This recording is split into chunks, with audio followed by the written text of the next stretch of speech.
It looks like Iran has found a loophole.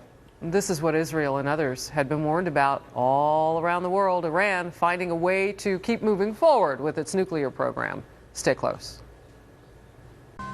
Iran is moving forward with its nuclear program in a big way, according to the official in charge of the whole operation. And this is according to state TV. Iran's nuclear chief, seen here, says his country is developing new centrifuges to enrich uranium. Just last month, as you know, Iran cut a deal promising not to start operating new centrifuges for 6 months. But there's a bit of a loophole because the deal did not stop them from developing centrifuges. They just can't operate them.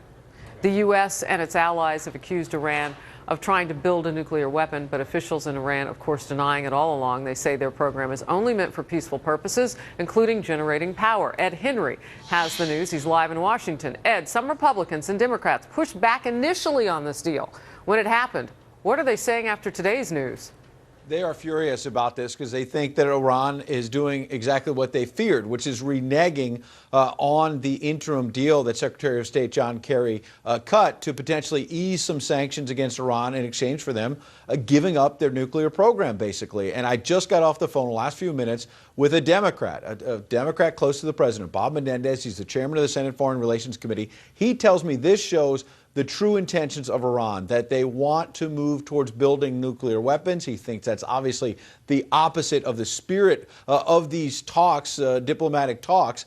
He's warning that this could be a big problem. That squares with what Republican Mark Kirk, who's a co-sponsor with Menendez of a bill that would have tough new sanctions against Iran, is saying today. Kirk telling Fox a little earlier today, quote, "The American people are rightfully distrustful of Iran's true nuclear intentions, and today's news demonstrates once again why Congress needs to pass the Nuclear Weapon-Free Iran Act to protect us from Iranian deception. If we want diplomacy to succeed and we want a world without Iranian nuclear weapons, we need to make clear to Iran's leaders that bad faith in negotiations will be met with the toughest economic sanctions in history." What Kirk and Menendez are saying from both parties basically is they have legislation. It now has 47 co-sponsors, so folks in both parties who basically want to give diplomacy a chance here. But in case Iran does pull out of these talks, and that they're showing signs of that today perhaps, they would have a tough new round of U.S. sanctions against Iran ready, approved by Congress in order to get tough with Iran. And so that's going to be a big issue when Congress comes back in January, Harris.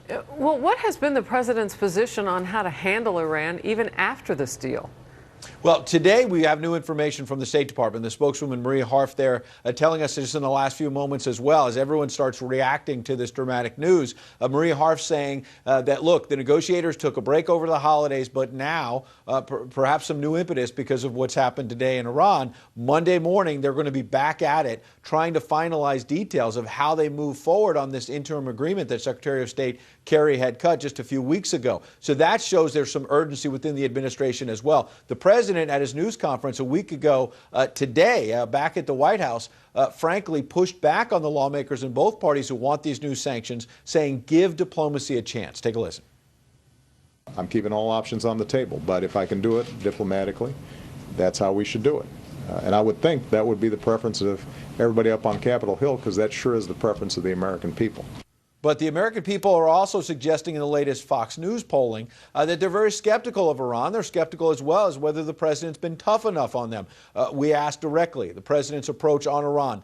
68% now saying not tough enough, 12% saying about right, 5% saying the president's been too tough on Iran. Significant because if you look at the other column, that's pretty similar to what our polling showed back in September of 2009 before these more recent sanctions against Iran. So the public hasn't really moved. The public is very skeptical both of Iran's true intentions here with nuclear weapons, and they're also frankly skeptical as to whether the president is being tough enough on them, Harris. Wow, I got to tell you, is this a case of you have to sign a deal with Iran to find out what's in it?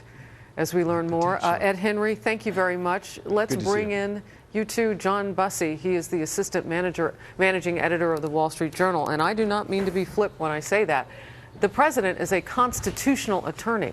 Did the White House miss the language about the centrifuges in this, or was this part of the plan? No, I think, look, you're dealing with Iran, which has the intent of developing a nuclear weapon. The administration knows that. It's trying to find a way to negotiate them to at least a pause so that perhaps they can get a longer-term agreement with Iran that would allow them to repatriate some of the money that's been frozen overseas, that's been damaging the economy in Iran, in exchange for some longer-term agreement. So what did we hear today? We heard Iran kind of playing both sides of the fence, saying to conservatives in their own country who are against this deal with the European Union and with the United States, oh, we're going to develop a new generation of centrifuges. We're not going to implement them, but we're going to develop them. So that's good news for the conservatives.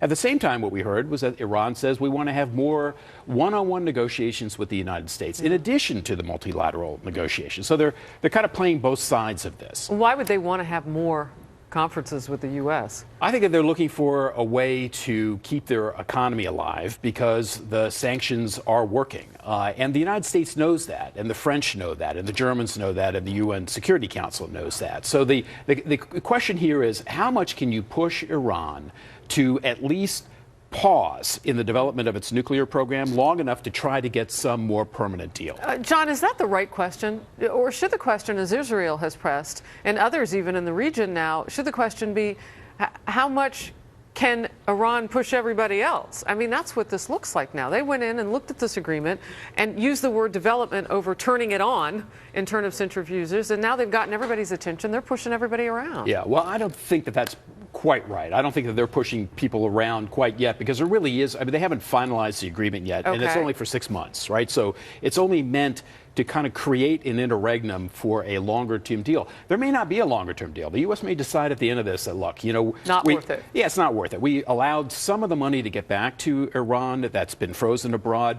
Way more is kept frozen abroad, even under this agreement. The pressure is still on the country. All right, real quickly before I let you go, these latest developments that Ed Henry just told us about happening on the Hill with this sort of, let's get the wording right and get the sanctions ready in case Iran fails on its end of the commitment. We can roll new sanctions right back in. What about that? Yeah, well, I think that the administration is well aware of the pressure from Capitol Hill and the rightful skepticism of Capitol Hill about Iran, and has always said, look, if the deal begins to unravel, we're just going to re-implement the tough sanctions we already have, and I think that you'd probably see that ratcheted up by Capitol Hill. John Bussey, thank you for taking me Pleasure. on every question and handling some breaking news coming from Ed Henry, too. Appreciate it.